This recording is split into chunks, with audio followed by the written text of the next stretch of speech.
আজকে আমরা ডমিনো স্টাইলের পিৎজা হেলদি ওয়েতে বাড়িতে বানানো শিখব।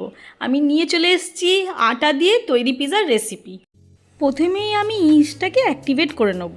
তার জন্য আমি হাফ কাপ ঈষদুষ্ণ গরম জল নিয়েছি, ওর মধ্যে 1 টেবিল স্পুন সুগার দিয়ে দেবো আর 1 টেবিল স্পুন ড্রাই ইস্ট দিয়ে দেবো। ভালো করে মিক্স করে আধ ঘন্টা মতো রেস্টে রেখে দেবো। আপনারা যে কোনো লোকাল দোকানে এই ড্রাই ইস্টের পাউচ কিনতে পেয়ে যাবেন, এটি সব জায়গায় অ্যাভেলেবেল থাকে। দেখুন খুব সুন্দরভাবে এই আধ ঘন্টার মধ্যে আমার ইস্টটা ফার্মেন্ট হয়ে গেছে। এবারে আমি আটাকে ভালো করে মেখে নেব।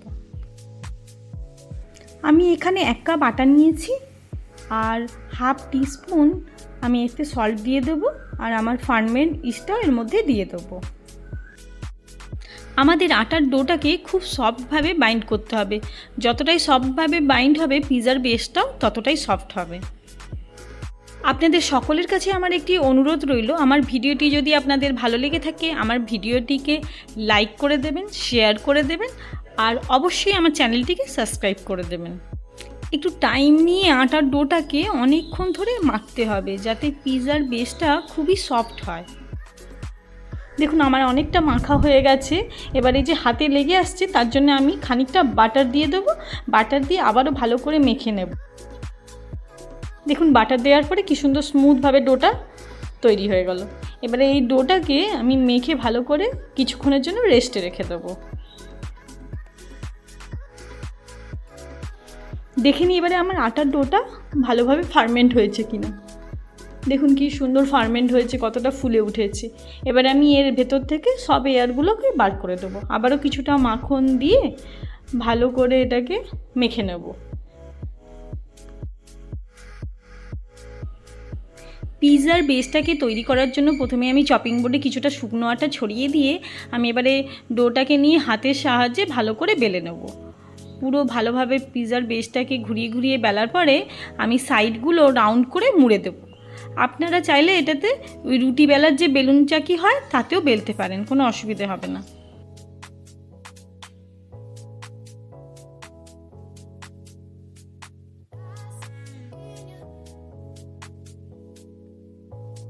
এবারে আমি ওটিজিকে 5 মিনিটের জন্য প্রিহিট করে দেবো ট্রেটা রেখে 180 ডিগ্রি টেম্পারেচারে। আটা দিয়ে বানানো এই পিৎজাটা এতটাই হেলদি আর টেস্টি হয় আপনারা বুঝতেই পারবেন না যে বেসটা আটা দিয়ে তৈরি। আমার বাড়ির সবাই এই পিৎজাটা খেতে খুবই পছন্দ করে, ইভেন আমিও খুব ভালোবাসি।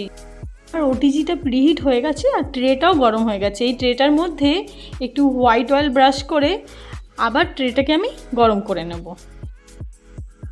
আপনারা চাইলে বাচ্চাদেরকে স্কুলের টিফিনে এই পিৎজাটি দিতে পারেন, বাচ্চাটা খুব পছন্দ করবে এই পিৎজাটি। এই পিৎজাটা খেতে এতটাই টেস্টি হয়েছিল আপনারা ডমিনোজের পিৎজা খেতে ভুলে যাবেন।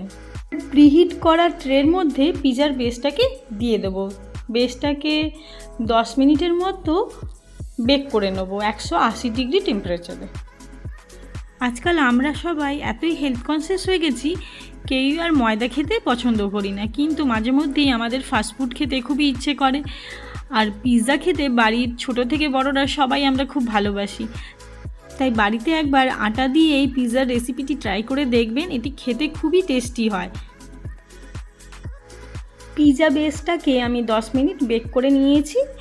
এরপর এর মধ্যে আমি কিছু সস দিয়ে দেবো। এটা পিৎজা সস আমি বাড়িতেই বানিয়েছি, এটাকে ভালো করে স্প্রেড করে দেবো। এই রেসিপিটি যদি আপনারা চান আমাকে কমেন্ট বক্সে কমেন্ট করবেন, আমি রেসিপি ডিটেলস আপনাদেরকে শেয়ার করে দেবো। ভালো করে স্প্রেড করে নেবো, যতটা বেশি দেওয়া যায় দেবো। এর মধ্যে এই সসটা দিলে খেতে খুব ভাল লাগে। এরপরে আমি স্লাইস চিজ ওপর থেকে দিয়ে দেবো। আপনাদের কাছে পিৎজা যে চিজগুলোই থাকে ওইগুলোও দিতে পারেন আপনারা, বা মোজারেলা চিজ থাকলে মোজারেলা চিজও দিতে পারেন।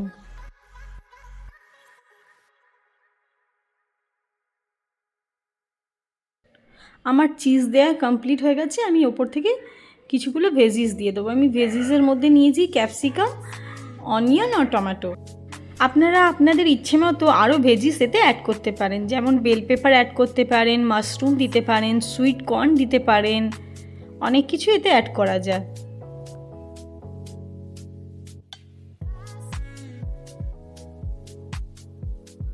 এবারে আমি ওপর থেকে অরিগ্যানো আর চিলি ফ্লেক্স একটু দিয়ে দেবো। এবারে আমি উপর থেকে ব্ল্যাক অলিভ দিয়ে দেব। আমি এটাকে অনেকটা অথেন্টিক স্টাইলে বানাবার চেষ্টা করেছি বলে এতে বেশি ভেজিস দিইনি। অথেন্টিক স্টাইলে যে পিৎজাগুলি হয় তাতে বেশি করে চিজই থাকে, ভেজিস বেশি থাকে না। আমি তাও অল্প পরিমাণে কিছু ভেজিস অ্যাড করেছি। এবারে আমি ওপর থেকে আরও চিজ অ্যাড করে দেব। পিৎজাতে যত বেশি চিজ থাকে ততই পিৎজা কিন্তু খেতে টেস্টি হয়। এবারে আমার পিৎজাটা সেট করা হয়ে গেছে। এবারে পিৎজাটিকে আমি বেক করতে ওটিজিতে দেব। আমি 180 ডিগ্রি টেম্পারেচারেই 15 থেকে 20 মিনিটের মতো পিৎজাকে বেক করে নেব।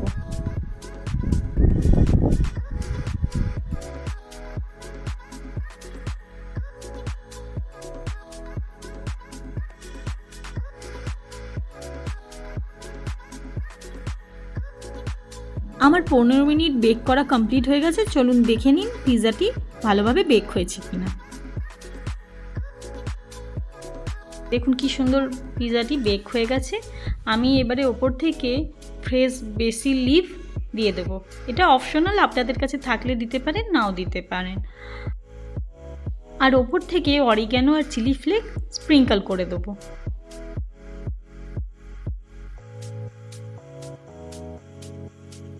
দেখুন দেখতে যতটা ডিলিশিয়াস লাগছে, খেতে তার থেকেও অনেক অনেক বেশি টেস্টি হয়েছিল। আর হেলদি তো অবশ্যই, এতে কোনো রকমের ময়দা ইউজ হয়নি। আপনাদেরকে একটু কেটেও দেখিয়ে দিয়েছি। পিৎজা কাটার হলে কাটতে আরও ইজি হয় এটা। দেখুন পিৎজার বেসটা কতটাই সফট স্পঞ্জি হয়েছে।